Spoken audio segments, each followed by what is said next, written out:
Hello, Pearl Jam community. Welcome to the Wishlist Foundation's interview series, Candle of Thought, where we illuminate the people, causes, and music that are important to the Pearl Jam community. I am your host, Chrissie Ferguson. I am so excited to introduce you to Amber Galloway today. Amber is a world-renowned sign language interpreter specializing in music. She has over 20 years of interpreting experience and hundreds of concerts, including Pearl Jam shows. Amber has been featured in Rolling Stone, Oprah, The New York Times, and Vibin' Out magazine, where she was referred to as the most recognized sign language interpreter and the Jay-Z of hip-hop sign language. Amber has been featured on TV shows, including Jimmy Kimmel Live, TEDx, and The Steve Harvey Show, just to name a few. And also, one other important fact is that Amber is teaching a lot of workshops right now, and we'll talk to her a little bit about that for those who are interested in being interpreters at concerts and otherwise. So Amber, thank you so much for talking with us today. It is such a pleasure to speak with you. Thank you for having me. It's an honor. So Amber, I reached out to you originally because I've always been moved by the ASL interpreters at concerts. And most recently, last year, I felt that it was a very emotional experience as we were at Bourbon and Beyond in Kentucky. And I was up pretty close to one of the interpreters. And I, really felt mesmerized by her presence and the presence of all the interpreters who were up there. And it was quite an emotional experience. Even though I don't, have any hearing loss, I felt like I was captivated by all that the interpreters were doing. And I was just wondering how that feels for you and for other interpreters when they're up there on that stage with these bands. And are you having an emotional connection as well with the audience members? Oh, for sure, because energy just goes through us both ways. So if we're doing a really good job of embodying the artist, so we're literally becoming just like a conduit. It's an extra part of the actual performance. So if we're taking on all that energy, we're putting that energy out, and then all that massive amount of people, that energy comes in. So it literally comes through us. And it's probably one of the greatest experiences that I've ever had, is actually feeling that energy go back and forth. And I give huge props to artists that can command that and that do it really well, because there have been a few times where I've been brought onto stage to be like the center of attention, and it freaks me out. Right. But when I'm in my little place, I feel like, okay, I can do this because I'm a conduit and I'm not the whole focus of the entire show. Right. So it's a huge amount of respect for the artists that do it and do it well, because it is a challenge for sure.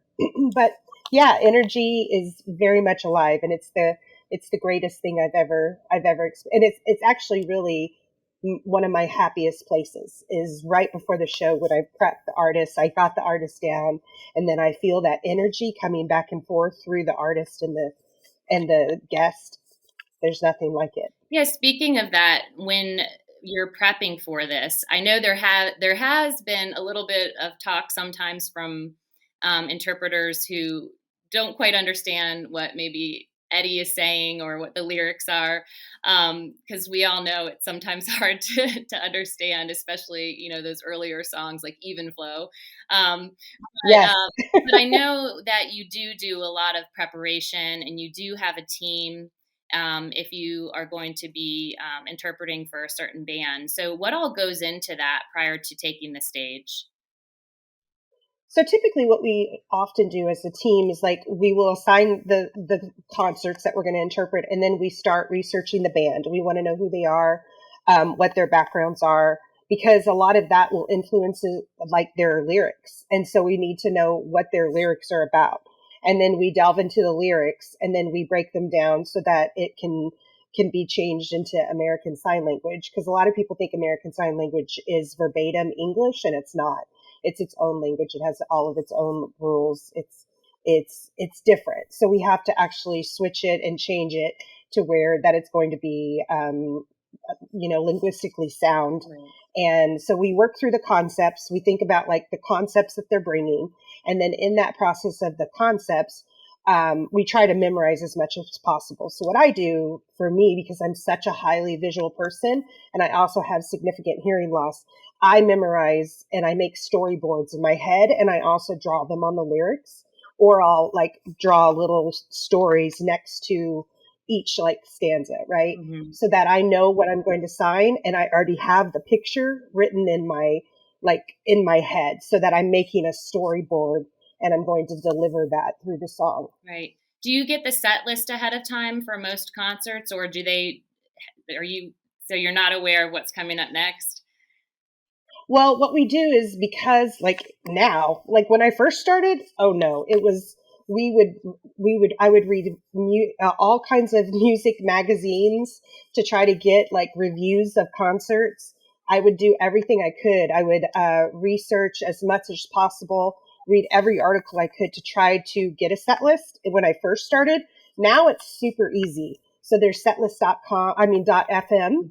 And so that makes like an entire bank of the last like year of concerts. So what we do is we look at that, we, copy and paste, and then we look at all those songs, and then we divide and conquer, I say, is we assign it, and we like sometimes fight over specific songs or, or, however we think that the set list is going to go.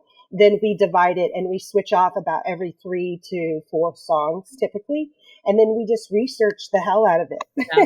And we get the meaning, and then we get ready to be on stage. And then while we're on stage, because a lot of times sounds are hard to hear, or whatever's happening, or the person is a mumbler or whatever, I have a team that's down in the pit, and they are feeding me whatever I'm missing, or if I'm looking at them, or they're feeding me the whole time, so that I still stay on point for what the artist is saying, because sometimes it's not clear. Right.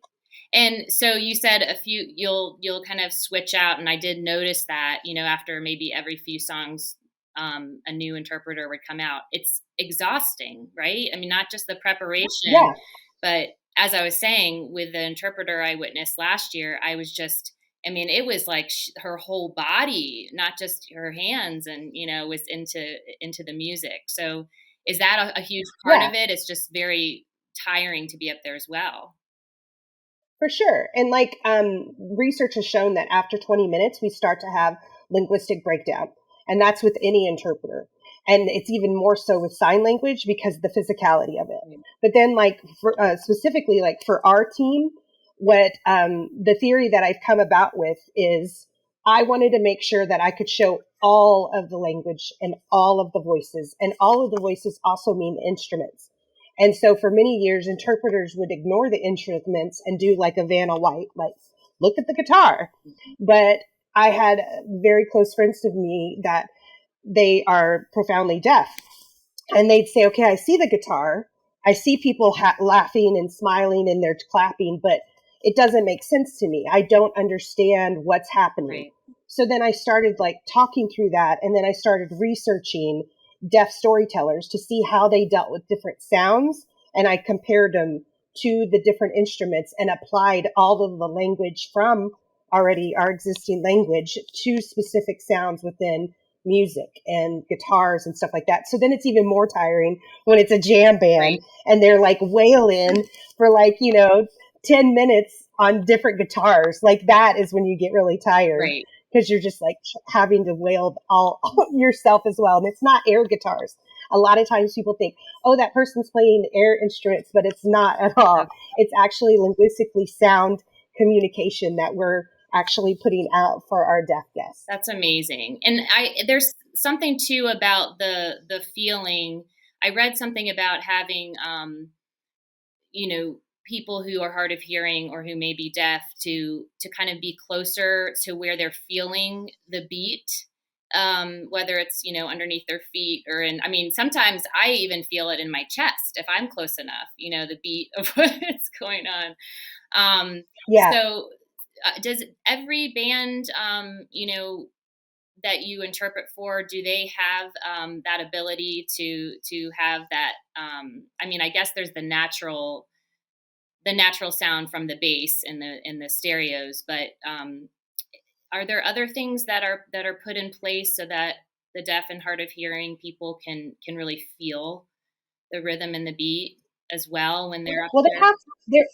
yeah, I mean, there's some companies that specialize in actually and have created vibro technology where it's vest or wristbands, or sometimes it's just one vibration that goes to the back.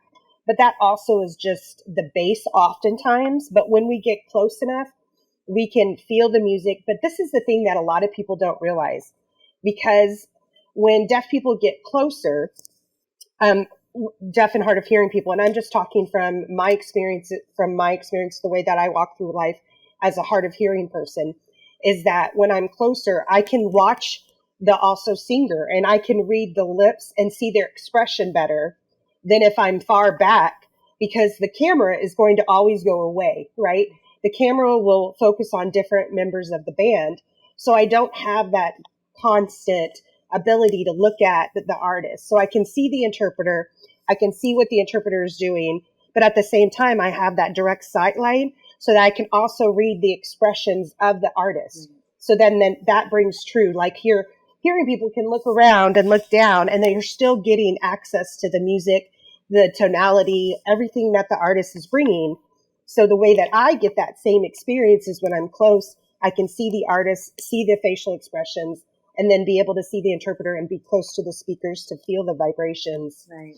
So tell us about interpreting for Pearl Jam. Yes, Have you done several shows? Was it one show? several shows. Okay. Oh, no. I've interpreted for them several times.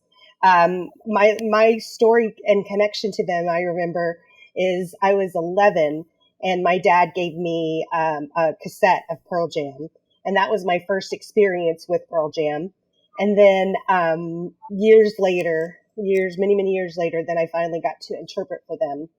And that also, I feel like, evolved in where I was also emotionally and mentally, because I would connect to these songs based off of my own like family connections, So I would have to think about the interpretation and not let my interpretation interfere with the interpretation of what the song is about. So it's always really a beautiful thing. And I mean, Pearl Jam, I always felt like has been a really important part, because music is about connection. And most of all, the people in my life, they have brought me music in some way and they have connected me. And Pearl Jam was my connection with my dad. And our relationship has always just been about music, and him introducing me to different music that I was never really interested in, because that's what, you hope that we can do as parents, is we can teach our kids about good music. What was your favorite Pearl Jam song to interpret? Ooh, I mean, I love Alive. Daughter is probably my favorite. I think that's my favorite one of all. And is that because of your connection with your dad? Yeah, totally. So I love that one. I would have to look at that. I know the songs like almost by heart, but I don't always remember the titles.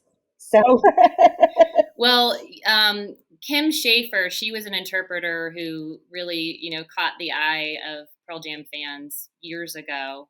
Unfortunately, she's since passed away, but the video that I've seen was, I believe that she was interpreting for her students, and then Eddie brought her up on stage to interpret Given to Fly. And I'm wondering, do you feel like that moment really opened the doors to awareness of the need for interpreters and, for the deaf and hard of hearing at concerts? Or do you think it was kind of always there before that? Yeah, I think that it's really interesting, because most of the time, like I've had some viral videos, and the comment section almost always say, why do deaf and hard of hearing people go to concerts?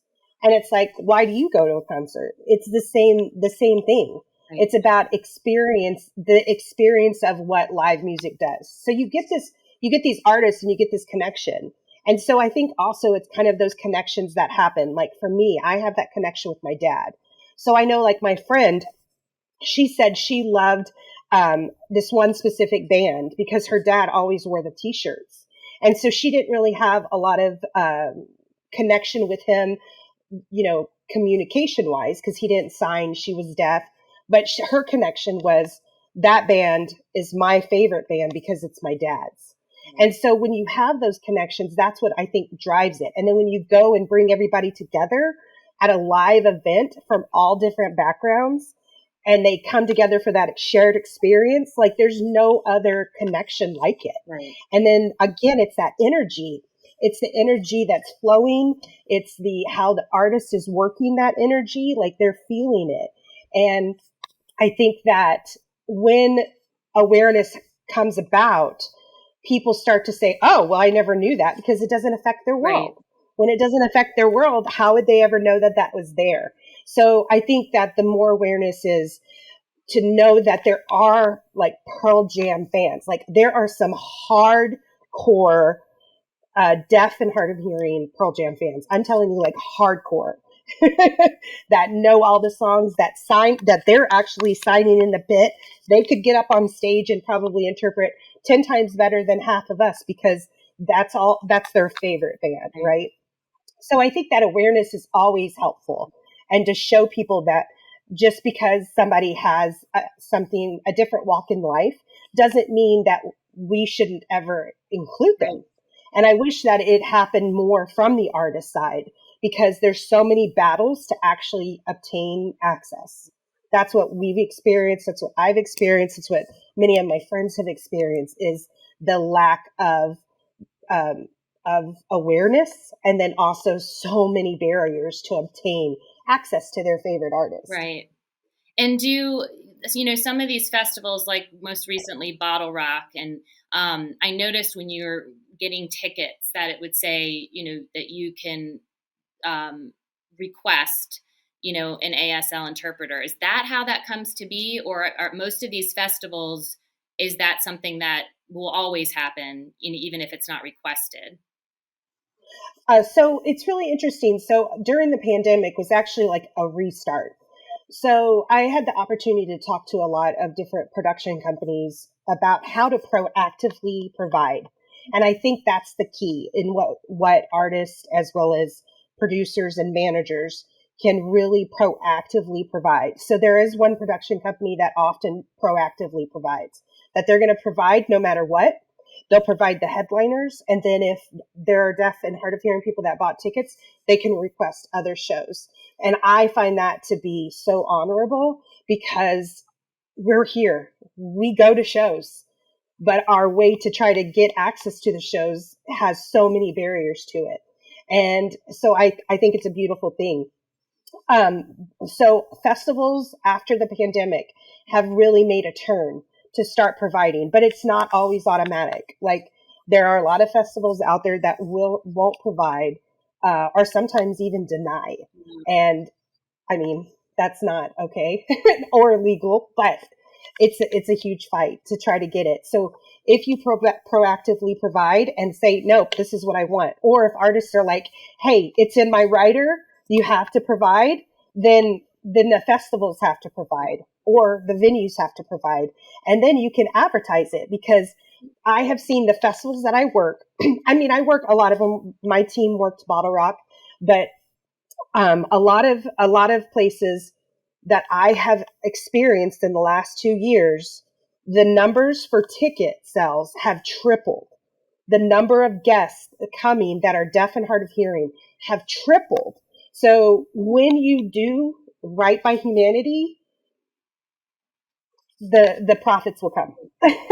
Right. And everyone's included. Right. Exactly. Yeah. Nobody is ever having to fight. We shouldn't have to fight to see our favorite artist. We shouldn't have to fight. There's no reason to fight anymore. Just make sure, okay, this needs to happen. This needs to happen. Lights, mics. Oh yes, interpreters, have a budget line. It's a part of your tour, budget line, done. And not only here, in the world, in the whole world, because there's deaf and hard of hearing people that want to have access and watch their favorite artists. Automatically do it. Right. And that's a great segue into my next question of what it is that you are doing right now in your workshops and your production company. Tell us a little bit about what it is that keeps you so busy every day currently. Yeah, yeah. So I have been teaching since about 2005, and I was teaching at a lot of the local community interpreter programs. And then I also started developing workshops. And then so now I'm actually teaching workshops all over the world on how to interpret music, but also how to show the instruments, because it's taking a language that's already been existing, but applying it to instruments to make sure that we're also giving the deaf and hard of hearing community everything. Because like I said, for years, the deaf and hard of hearing people used to just get an interpreter, Vanna Whiting, these instruments, and it wasn't coming through. And so also what was really cool is a deaf person had told me one time that they started learning what instruments felt like, because I would show the different instruments so that vibration would come through. So I teach workshops. I actually here in Alabama today, we're going to teach workshops. We're going to teach interpreting music to about, I think it's 30 deaf and hard of hearing students today. We're going to teach them about that. And then this week we have Bonnaroo. And then on top of that, we have this summer in July, we have ASL music camp. And so it's a week-long intensive music camp where we get interpreters that come from all over the world to learn about music interpreting and how to do it the best that they can. And I just travel a lot doing a lot of music festivals, running a lot of the music festivals. The other really cool thing over the last 2 to 3 years is I've really started training up deaf interpreters. So these are people who cannot hear or have variant hearing loss, and they're actually on stage representing the artist. Wow. And because they're also huge fans of music, like I said, and so they need to be on stage. They're native users. They love the music and they want to be able to show the music and show it to their community. So I have a pretty huge team, and they also teach at these workshops as well. That's great. Can anyone who knows American Sign Language, can they take your camp, or is it, only for people who have, currently have a job as interpreters? Oh, no, anyone can come as long as they're fluent in sign language, because the whole camp is immersive. So you have to be able to understand sign language, because that's all we do. It's a completely deaf immersive experience, all in ASL. All of our communications are in ASL. And then what's really cool is we started off, they have to send in a video, and then we teach them all week, and we have different events throughout the week, and then different experiences, different practices, and then on the last night they perform. Wow. So yeah, it's really cool. We love it. I've seen so many people come out of that, and then they join the team, and then they have a career interpreting music after that. And how did you get involved? There, was a story I read about you were with a group of friends at a party, and they were signing the music to each other. Tell me a little bit about that story. So what was interesting is that I think, again, it's always that idea of what the hearing perspective could be. So I was born and raised hearing until I lost my hearing at 22. And I would hang out with my friends on Friday nights when I was learning sign language, and I was in an interpreter program. We would be at my house just playing dominoes and playing spades and signing songs to each other. And so one night we had taken my whole family and all of my friends, and we went to the rodeo, and it was the Wallflowers. And I watched the interpreters, and unfortunately it was not a successful interpretation, where I was just aghast, because I love the Wallflowers, and I was like, what is happening here? And I looked to one of my closest friends and I said, what is going on? Like, they're not even interpreting anything that's important and making you connect to the music. And she said, this is the best we have. And I said, oh no, that is not the best. Something has to change. And she says, well, let's change it. And I said, I don't even know what to do, because I was like a little baby interpreter, like brand new.